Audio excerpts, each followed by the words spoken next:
What is going on, everybody? It's your boy, SnowBikeMike, back with your daily gaming hype report. Today is Thursday, October 17th, 2019, and here are the top gaming headlines that you need to know about. Remember, if you like any of the stories that I bring to you today, please go to the articles directly and support those incredible games journalists around the globe. Story links can be found in the show description below, so let's get into it. Here are the top 3 stories that you need to know about.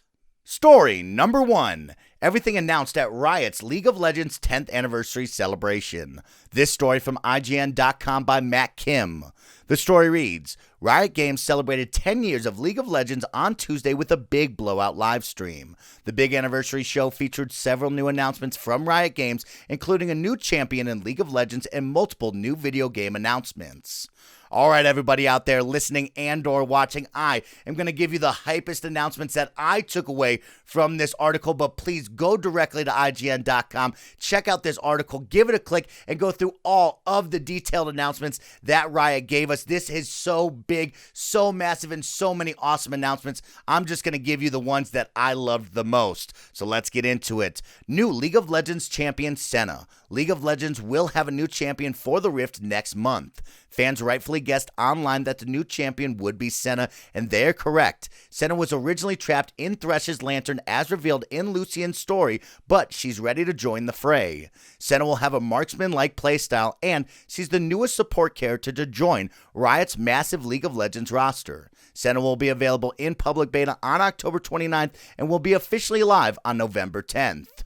League of Legends hero shooter Project A announced.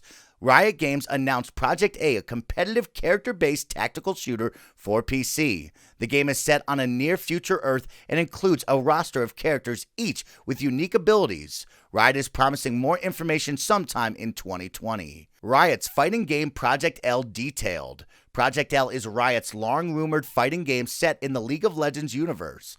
Riot says Project L is in early development despite being the longest-rumored project in Riot's lineup. Riot officially announced the fighting game at this year's EVO tournament, but the company says there's no further information at this time. Legends of Runeterra is Riot's free-to-play card game. Legends of Runeterra will include iconic champions from Riot's popular MOBA, as well as new characters and allies from the same universe. Riot says there will be multiple options to acquire cards, including both free-to-play and direct purchase options using either earned or paid currency.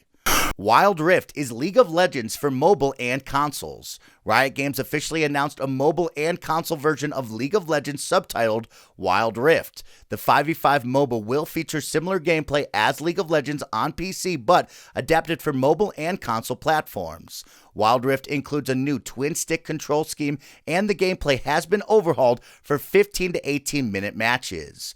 League of Legends Esports Manager. If you played a sports management sim in recent years, you'll know that they're no joke. Riot Games seems to know this as well, as the company announced League of Legends Esports Manager, a team management game centered around LoL esports.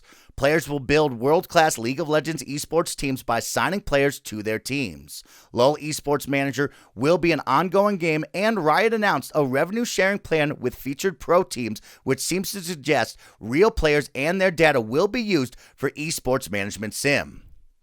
Holy cow, everybody. I know that was a whole lot of announcements right there, and that's not even half of them. I only took the hypest moments that pertain to me that I got excited about. Go to this article directly. There's so many more Riot announcements and what they are doing in the future. But of course, big congratulations to Riot Games, no matter how you feel about them, good or bad, celebrating a 10-year anniversary with League of Legends. Man, feels like just yesterday I was playing League of Legends and just getting beat up all the time. But I want to take a quick moment and talk about some of the cool moments that I took away from the announcements. Of course, Senna joining the League of Legends cast. This is going to be a big roster. It continues to grow, and I love seeing new support characters hit the Rift because I play support all the time, so I love it. The League of Legends hero shooter. Say what? I cannot believe that Riot Games is making their own competitive, character-based tactical shooter for PC. The game looks pretty cool. It's clearly in super early alpha, but I would love to see what Riot Games does in this genre of games. Can it compete with Overwatch? What will it look like? I need to know right away. Then there's the Riot's long-rumored fighting game. I'm not a fighting game guy, but I love League of Legends characters, and I would love to see them in a 2D fighter just like Mortal Kombat or any of your favorite fighting games out there. So please give me Project L details all day long. I'll eat it up. I won't play the game, but I'll still love it. I love that Riot is making a card game. Everybody has a card game, whether you're The Witcher or Blizzard with World of Warcraft and Hearthstone. I don't care who you are. Make a card game because they're hot right now, and it seems like Legends of Runeterra will be the answer for Riot Games. I'm excited to see what that looks like. Free card games, give it to me on the go, on my mobile and or PC. I'll play them, I'll check them out. But the biggest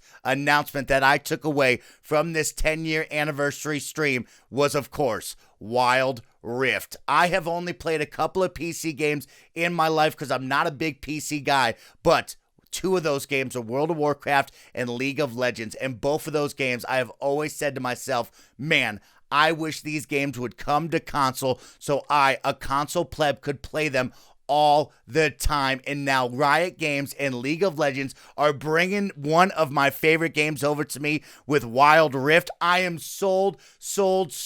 Mobile, console versions, let's freaking go. I would love to play the League of Legends MOBA on my console all the time and just grind to be the very best. Wild Rift is the biggest announcement coming out of this live stream, for me at least, and I am so pumped up about it. I cannot wait to play it on console. I'm just freaking out. I'm getting so hyped right now. But of course, let me know in the comment section down below. I know I didn't hit all the announcements. If you had a favorite announcement from Tuesday's live stream with the big celebration of 10 years of League of Legends and Riot Games, let me know, because I want to know what you're hyped up about. I want to know what you walked away from this live stream and said, man, I can't wait to try that.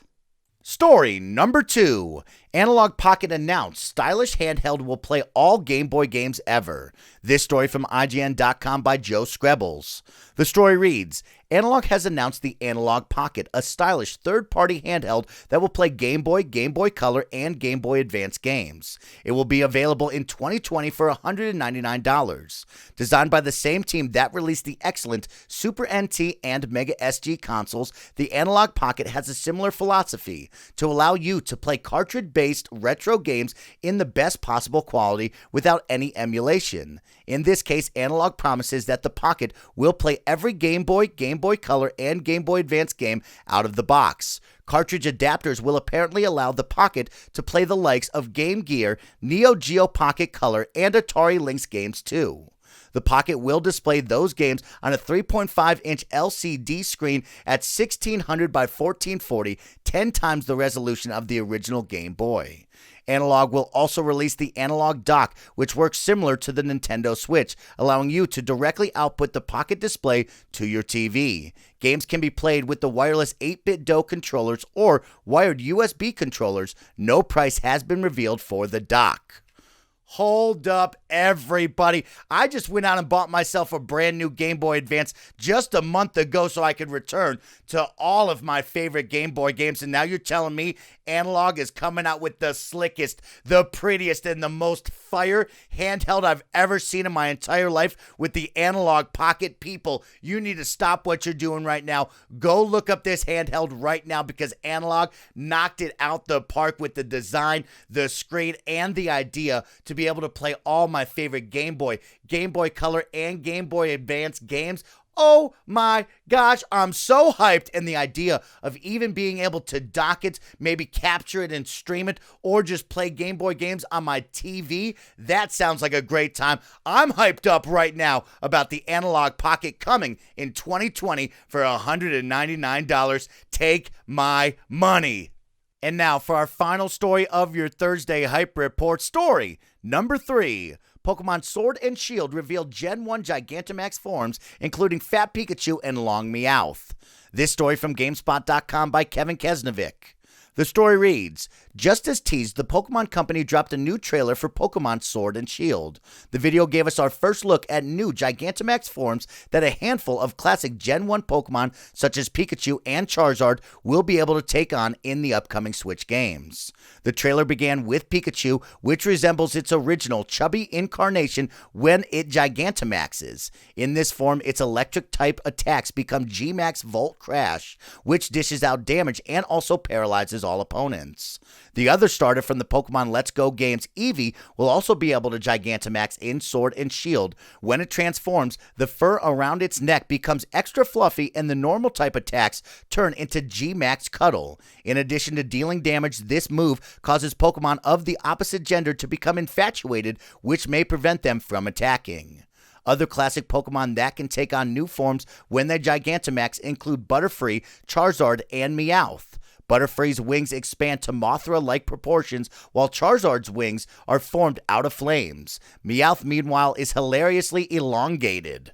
All right, everybody out there, if you need a little pick-me-up this Thursday, if you want to say, ooh, that's so cute, or just fall in love with some more Pokemon from Sword and Shield, go check out the latest trailer right now that the Pokemon Company just dropped, because I got to say, I love that they're giving some love to my favorite Gen 1 Pokemon out there, because you know I'm a Gen 1 type of guy. Fat Pikachu, are you kidding me? I want to squeeze that thing until it thunderbolts me into non-existence. On the flip side, I will extra G-Max cuddle up right now with that fluffy Eevee. It is so cute. It's so adorable, and I love it so freaking much. Charizard looks so cool. Butterfree, so beautiful. And then the elongated, extra long, and weird-looking Meowth. Are you kidding me? I love that so much. What a great trailer. I'm so hyped for Pokemon Sword and Shield, and I cannot wait for it to drop right away.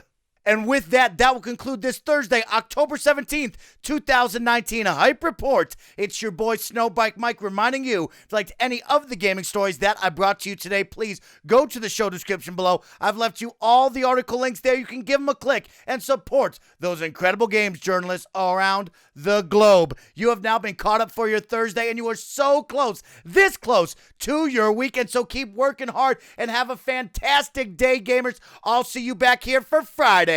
See ya!